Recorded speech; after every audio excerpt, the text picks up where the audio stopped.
My practice was built on listening, but I never expected my most insightful colleague would be a monkey. After a personal crisis a few years back, I found solace in adopting Miko, a rescued Capuchin. He was clever, empathetic, and had a calming presence. My home office became his domain. Clients knew about him. Most found his quiet presence in the corner, doodling on a spare notepad, to be part of the unique charm of our sessions. I saw him as a comfort animal, a silent partner.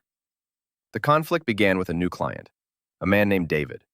He was polished, articulate. He came to me for what he called existential anxiety. But from his first session, Miko was on edge. He stopped his playful doodling. He'd just sit, still as a statue, watching David. I dismissed it as a quirky reaction to a new person. But it escalated. During our third session, David was telling a particularly emotional story about a childhood trauma. His voice was breaking, and Miko started chattering, a low, nervous sound. He was clutching his crayon so tightly it snapped. David laughed it off. Seems I'm even unsettling the monkey. But I saw it in Miko's eyes. It wasn't unease. It was a warning. The turning point was the following week. David was speaking, his tone soft and convincing, about his alibi for a night his business partner was attacked. The story was flawless, too flawless. And then Miko, who had been silently drawing, scurried across the room and dropped his drawing into my lap. He never interrupted sessions. I looked down. It wasn't random scribbles. It was a crude but unmistakable drawing of a stick figure lying down, with another figure standing over it, holding a long, pointed object. And near the standing figure, Miko had drawn a wobbly square, the same distinct shape as the vintage cufflinks David always wore. The air left my lungs. I looked from the drawing to David's calm, smiling face.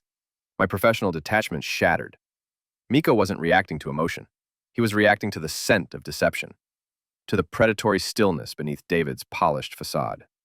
The aftermath was a quiet, controlled panic. I ended the session early, citing a sudden migraine. The moment David left, I called the detective handling the assault case.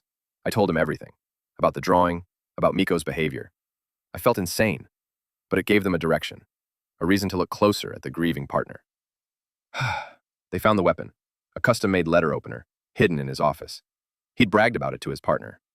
David was arrested. The police said my observations were key. I never mentioned Miko's drawing to them. Now, our sessions continue. Miko still doodles in the corner. Most of his drawings are just shapes, but I watch him closely. We don't just help people navigate their lives anymore. We catch the ones who are lying to survive.